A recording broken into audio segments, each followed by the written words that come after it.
چلیں یہ لے لیتے ہیں کہ دیکھیں محمد نام تو بہت ہی اچھا ہے. میں تو تمام جتنے مرد حضرات مجھے سن رہے ہیں اور جتنے بھی ہماری بہنیں بھی سن رہی ہیں اور ان کے بچے لڑکے ہیں، مثال کے طور پہ آپ کے بیٹے ہیں، سب کا نام محمد رکھ دیں.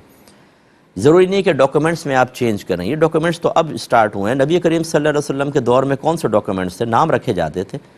تو نام رکھ دیں آپ. سب لڑکوں کا نام محمد ضرور رکھیں. انشاءاللہ میدان محشر میں آپ مجھے دعائیں دیں گے کہ اس نام کا انشاءاللہ میدان محشر میں بہت فائدہ ہوگا. دوسری بات یہ ہے کہ جیسے میرا نام محمد اکمل ہے، تو محمد میرا نام ہے اور اکمل پکارنے کے لیے، ساتھ پکارنے کے لیے آپ کچھ بھی رکھ سکتے ہیں. تو شہریار جو نام ہے یہ ہمارے مسلمز میں استعمال ہوتا ہے، لیکن میرا مشورہ اکثر یہ ہوتا ہے کہ خدا را اپنے اکابرین کے نام پر نام رکھیں.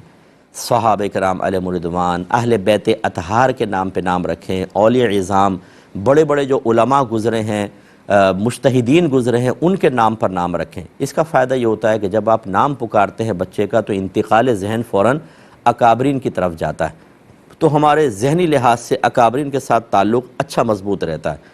اب یہ تو میرے خیال میں ایک سازش ہی ہے کہ ہمیں جدید ناموں کے پیچھے لگا دیا گیا ہے.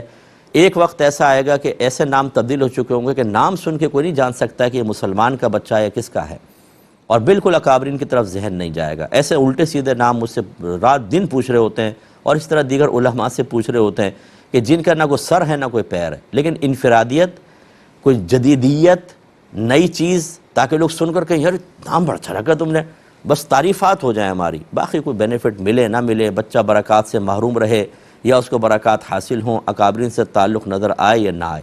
اسی طرح بچیوں کے نام خدا را صحابیات کے نام پہ نام رکھیں.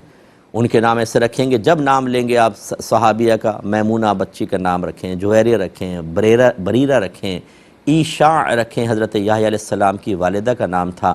اسی طرح عائشہ رکھیں، خدیجہ رکھیں، فاطمہ رکھیں. بعض کہتے ہیں صاحب یہ اولڈ نیمز ہو گئے.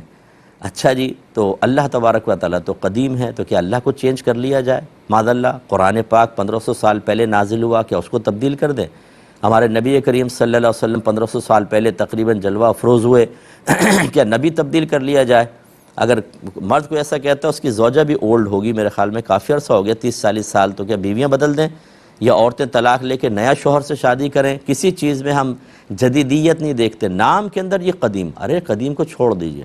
اگر فرض کر لیں یہ پین 100 سال پہلے آیا ہو اور آج بھی میری کمپنی چل رہی ہے اور میں کہوں جو یہ پین استعمال کرے گا میں اس کو 1 لاکھ روپے دوں گا، تو پھر آپ یہ نہیں دیکھیں گے کہ یہ اولڈ ہے یا جدید ہے، نیو ہے. آپ کہیں گے یار 1 لاکھ مل رہا ہے اس کے ساتھ، برکات دیکھیے. ٹھیک ہے، تو اچھے اچھے نام رکھیں تاکہ جیسی بچی کا نام لیں تو اکابرین کی طرف ذہن جائے اور ہمارا تعلق ان کے ساتھ مضبوط